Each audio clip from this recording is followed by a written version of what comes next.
वृद्ध होने से कोई रोक नहीं सकता। जिसने इस पूरी सृष्टि की रचना की वे भगवान श्री कृष्ण। वैसे तो वे वृद्ध नहीं हुए। सद्गुरु महाराज के प्रवचन में हमने पढ़ा भगवान श्री कृष्ण इस धरती पर 120 वर्ष ही रहे। भगवान श्री राम इस धरती पर 11,000 वर्ष रहे। भगवान श्री राम तो 11,000 वर्ष रहे, लेकिन भगवान श्री कृष्ण 120 दिन रहे। भगवान श्री कृष्ण का न तो एक बाल पका, न एक दांत टूटा और न चेहरे पर झुर्रियां आई।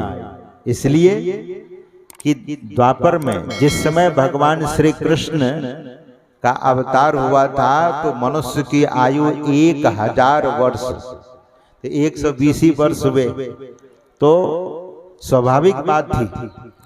मैं यही निवेदन कर रहा था कि भगवान श्री कृष्ण या भगवान श्री राम जगत के नियंता हैं, पालनहार हैं, जगत के सृजनहार हैं। वे भी जगत में आने के बाद रहे नहीं, चले गए। तो संत महापुरुष कहते हैं कि आए हैं सो जाएंगे। इस पंक्ति को आपने सुना होगा सत्संग में बहुत बार। आए हैं सो जाएंगे, राजा रंक फकीर। राजा भी और रंक भी, फकीर भी, साधु महात्मा भी, लेकिन जाने में भेद होता है। क्या? संत कबीर साहब कहते हैं कि एक सिंहासन चढ़ी चले, एक बंधे जंजीर।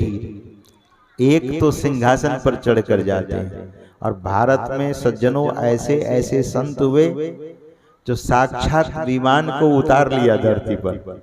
तुकाराम जी महाराज के लिए साक्षात बैकुंठ से विमान आया, और विमान जब आया तो तुकाराम जी दौड़ पड़े गांव में कि चलो चलो भगवान ने विमान भेजा है और विमान पर बैठकर हम लोग बैकुंठ चले जाएंगे। उसमें भी 100 शरीर।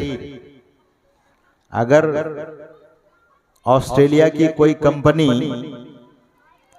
यहाँ, आपके यहाँ एयरपोर्ट होगा, वहां कोई विमान उतार दे और बोले कि बिना वीसा के, बिना पासपोर्ट के चलो हमारे ऑस्ट्रेलिया में, हम आपको जॉब देंगे। वैसे तो बहुत लोग सोचेंगे भी, लेकिन बहुत लोग चले भी जाएंगे।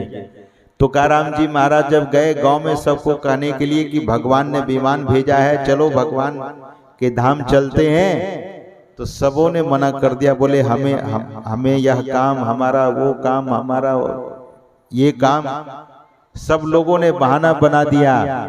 अंत में संत तुकाराम जी महाराज अपनी पत्नी से कहते हैं कि आप तो चलो। तो पत्नी कहती है कि भैंस बच्चा दी है, उसका दूध कौन खाएगा, हम भी नहीं जाएंगे। कभी कभी तो पत्नी लोग कहती है, माताएं कहती है कि मेरे पति, हम एक साथ जिएंगे, एक साथ मरेंगे। लेकिन सज्जनों, जब हकीकत सामने आता है तो लोग पलट जाते हैं। तो मृत्यु से कोई नहीं छूट सकता, लेकिन जाने की विधि को देखिए। तुकाराम जी महाराज विमान पर बैठे और चले गए। 100 शरीर, 100 शरीर गए। बाबा धरणीदास जी महाराज, संत धरणीदास जी महाराज जो अयोध्या में थे, शरीर जब छोड़ने का हुआ, बाबा धरणीदास जी महाराज मुंशी का काम करते थे। जाति से कायस्थ कुल के थे, कायस्थ कुल शिरोमणि बाबा धरणीदास जी महाराज बड़े ही उच्च कोटि के संत हुए।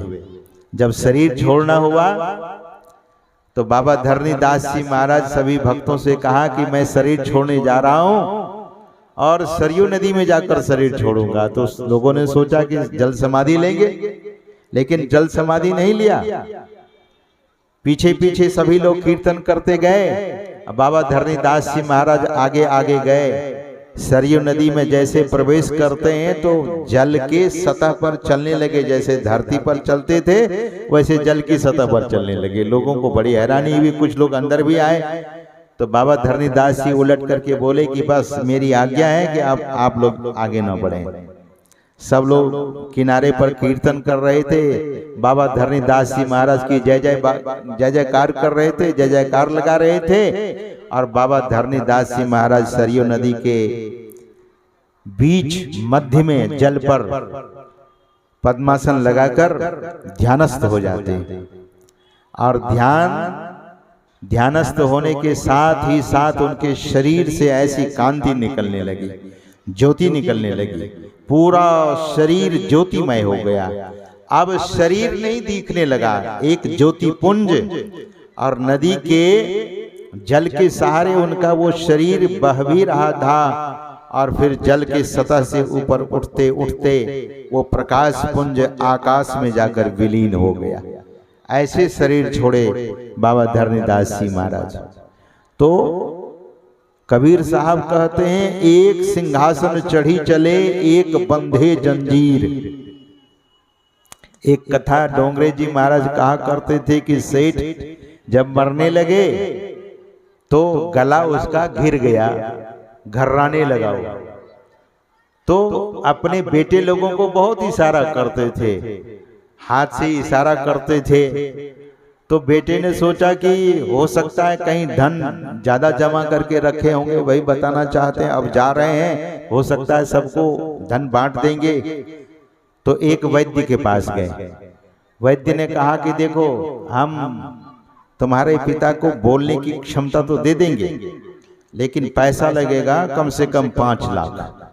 उस जमाने में तो पुत्रों ने सोचा कि कोई नहीं, पैसे मैं दे देता हूं, कम से कम पिताजी क्या कहना चाहते हैं, कोई धन कहीं जमा रखे होंगे, वो तो हम लोग पालेंगे। तो वैद्य जी को बुलाया गया और रसायन ऐसा तैयार किया गया, ऐसा रसायन जैसे खिलाया, रसायन खिलाते ही सेठ जी बड़ा बढ़िया बोलने लगे। पुत्र को बड़ी खुशी हुई, तुरंत घर से निकालकर वैद्य को 5 लाख दिया और बोले वैद्य भी नहीं सुन ले कि ये बोलना क्या चाहते हैं, नहीं तो वो हल्ला कर देगा। तो वैद्य को रुपये दे दिया 5 लाख। वैद्य तो चले गए। अब पिताजी से पूछते हैं कि कहिए आप कहना क्या चाह रहे थे? बोले कहना क्या चाहूंगा, तभी से देख रहा हूं कि बछड़ा जो है झाड़ू चबा रहा है। अब बछड़ा झाड़ू चबा रहा है और यही बोलते बोलते उनका प्राण छूट गया। तो सज्जनों, एक सिंहासन चढ़ी चले एक बंधे जंजीर। कांपता है जीव, डरता है उस समय।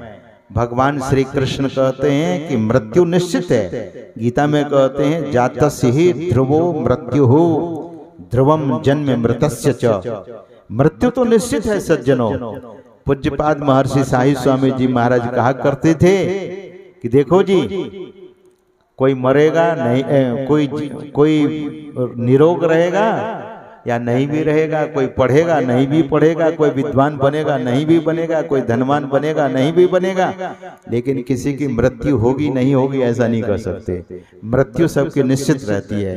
तो सज्जनों, संत महात्मा लोग कहते हैं कि अपनी मृत्यु से पहले ये सुनिश्चित कीजिए